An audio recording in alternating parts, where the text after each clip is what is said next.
मृगनयनी, बृंदावनलाल वर्मा। भाग 1। आसपास और दूर दूर तक के गांव उजड़ चुके थे।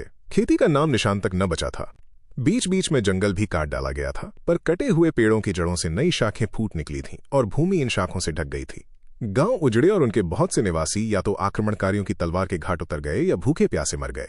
जो बचे वे तितर बितर हो गए। ग्वालियर पर 15वीं शताब्दी में अनेक आक्रमण हुए। उतनी ही बार गांव निर्जन हुए, पुराने कुछ कुछ आबाद हुए। जंगलों में नदियों नालों के किनारे थोड़े से नए बसे। भस्म हो जाने और भस्म में नए पौधों के उगने का क्रम बना रहा। बहलोल लोदी ने फिर उसके उत्तराधिकारी सिकंदर ने सब तरह के उपाय किए, परंतु ग्वालियर का किला हाथ न लगा।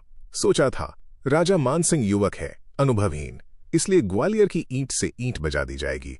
गांव मिटा दिए, खेती उजाड़ दी, ग्वालियर नगर को वीरान कर दिया। फिर भी ग्वालियर के ऊंचे किले ने न तो फाटक खोले और न सिर झुकाया।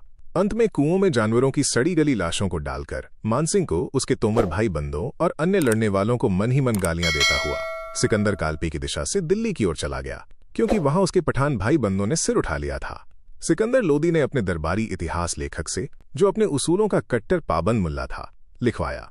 ग्वालियर को फतह कर लिया और खिराज का बादा लेकर राजा को फिलहाल छोड़ दिया। आक्रमणकारियों के चले जाने के बाद इधर उधर बचे खुचे तितर बितर छिपे लुके ग्रामीण अपने निवास स्थानों के लिए निकल पड़े। कुछ अपने पुराने स्थानों पर चौकते चौकते से आ गए, कुछ ने जंगल पहाड़ों में होकर बहने वाली किसी नदी का किनारा जा पकड़ा और नए सिरे से गांव बसा लिया। इन्होंने भी इतिहास को दोहराया। जो लोग मांसाहारी थे उन्होंने जंगल के जानवरों से पेट भरा। जो निरामिष भोजी थे वे दुष्प्राप्य जंगली फल फूल और अपने थोड़े से पालतू पशुओं के दूध दही पर प्राणों की रक्षा करने लगे। जिन्होंने आक्रमण के समय में गड्ढों में बीज छिपाकर रख दिया था, वे लौट आने पर खेती पर चिपट गए। नदी के किनारे गांव के पास पहाड़ियों जंगल के बीच बीच में कुछ खेतों में गेहूं और चने के पौधे लहलहा उठे। खेत पकने पर आ रहे थे। लोग मस्ती के साथ झूमने लगे थे। सांक नदी में पानी था, प्रवाह था। अधप के धान्य को स्पंदन देता हुआ पवन नदी के प्रवाह को भी पुचकार पुचकार लेता था। गांव में एक मंदिर का खंडहर था, जो अंतिम आक्रमण के पहले ही भूतकाल में मिल चुका था, परंतु फिर लौट पड़ने वाले ग्रामीणों ने उसकी मरम्मत की, नई मूर्ति को प्रतिष्ठित किया और अब की बार गांव वालों ने उसको मिट्टी के लोंदों की ऊंचाई देकर फुस से ढक दिया। आसपास के सभी गांवों की पंचायतों का आदेश था कि ईंट पत्थर के मकान न बनाए जाएं, इसलिए मिट्टी की दीवारों पर फुस छाने का चलन पड़ गया था। ग्वालियर के पश्चिम दक्षिण में लगभग 6 कोस की दूरी पर सांक नदी के किनारे राय नाम का गांव था। इसमें मंदिर के साथ ही अधजले और अधटूटे घरों को भी फुस से छा लिया। बाकी गांव में खंडहर बिखरे पड़े रह गए। इसके कुछ निवासी पड़ोस के नगदा नामक गांव में जा बसे थे। कोई कहीं कोई कहीं।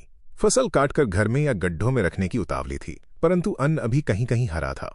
पौधों की लहर को देखकर उतावला किसान हाथ में हंसिया लिए हुए रह जाता था। हरी बाल को कैसे काढ़ूं? होली जलने तक ठहरना ही पड़ेगा। किसान जो ठहरा।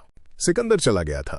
ग्वालियर के किले से राजा मानसिंह के योद्धा बाहर निकल पड़े थे और उनमें से बहुत से अपनी खेती किसानी की देखभाल भी करने लगे थे। इसलिए किसान ने भाग्य के भरोसे अपनी उतावली को रोका। होली आ गई और संध्या के मुहूर्त में जला ली गई।